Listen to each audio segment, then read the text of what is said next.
Welcome back to How to Play with Hanging Pawns Part 2. And here we have the game of Christiansborg Winnets.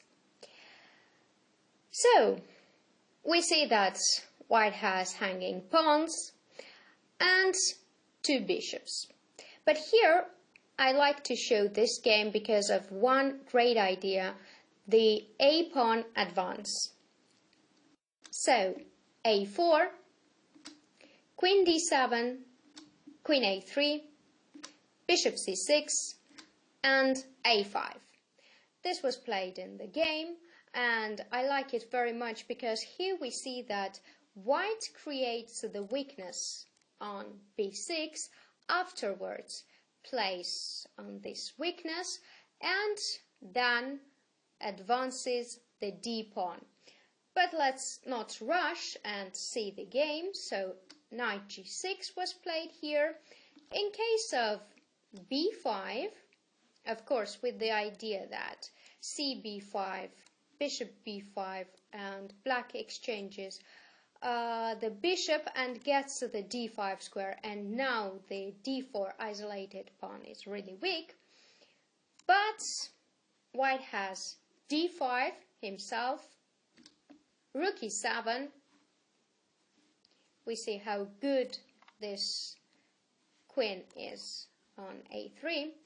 B4, well, if not B4 and, for example, Queen F5, then simply C takes B5, and these pawns are very strong and black is in very much trouble here.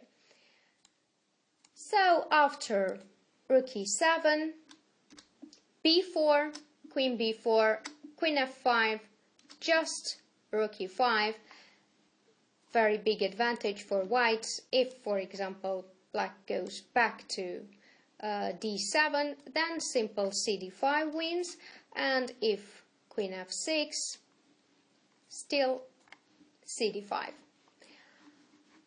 So, knight G6 was played in the game, AB6, AB6, and Queen B4. Now the pressure and attention is on B6 pawn, H5. A very interesting move because Queen B6 is not so good in case of H4, Bishop F2 and H3.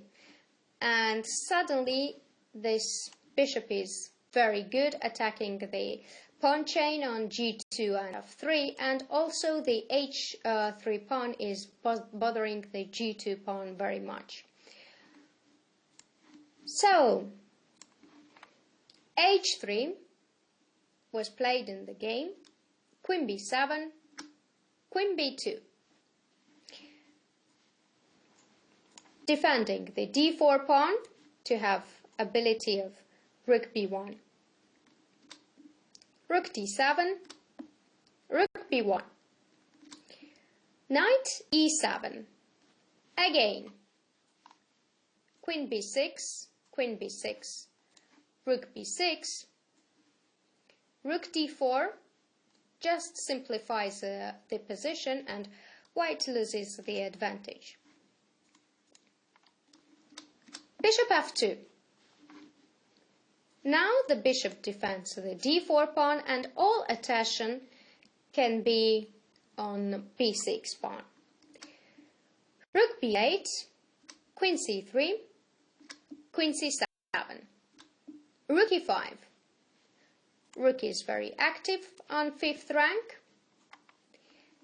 Knight F5, Queen B2, G6, Rook BE1, and Queen D8. Here it is very important moment because white played here Rook D1. But he had a possibility to advance the D pawn with crashing attack. D5. ED5. First, Bishop D3. Now the knight is hanging. So knight e7 is no good because of bishop h4, and knight g7, cd5, rook d5. Well, bishop d5 here runs into bishop b5. So rook d5, rook d5, bishop d5, and queen e5. And we see that the bishops are very strong on this diagonal, and after bishop d4 there is a horrible threat to the king side. But after queen d8, rook d1 was played in the game. Not a disaster, just a missed opportunity. h4, but now d5. In case of ed5 here, cd5, bishop d5, rook d5 is no good, because after rook ed5, bishop d5, queen e5, and this bishop is in very big trouble, because after knight e7, which seems to be only moved to protect the bishop on d4, there is bishop h4, and black loses material. So bishop d5 and rook f5, destroying the knight which defends the king on the king side. G takes f6, f5, queen e5, again the dark squares, white dominates on dark squares, bishop c6, rook d7, bishop d7, queen d7 is not possible because the rook is hanging on b8, bishop d7 and bishop c4, and we see that the bishops on c4 and d4 plus the queen can be very dangerous for black. So d5, b5 was played in the game, and rook f5, the same sacrifice. Now the point is to play on dark squares. E takes f5, queen e5. Also, these pieces are under attack. So after bishop b7, for example, there is bishop h4, and we see that the rook is hanging after queen h4. So queen b6, bishop f2, queen d8, just bishop d4, f6, and queen g3. If king f7, simply rook e1 with the idea of rook e6, and black is in real danger because every piece is attacking the black king. Rook c8, and now rook d4 with the idea to take h4 pawn, bishop b7,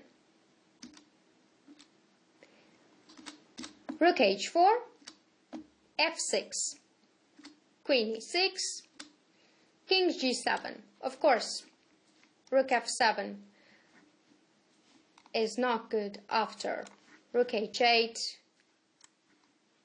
king h8, queen f7, and after rook c7, just queen g6, and bishop d4 is the next move to attack the f6 pawn, and black is completely lost. So queen e6, king g7, bishop e3, putting every piece into attack. g5, bishop g5, fg5, and rook h6, and black can't avoid mat or a big loss of material. So here Binance resigned, and in case of rook d6 here, there is lovely bishop h6, king g6, and queen sacrifice. Very beautiful queen sacrifice with the idea to mate the king in the center. King f5, bishop d3, king e5, rook e4, king f5, and rook e8 mate. So let's see another game. And a very classical game, Spassky against Tal. And here Tal played an amazing game, crushing Spassky with d4 advance. So let's quickly go through the opening.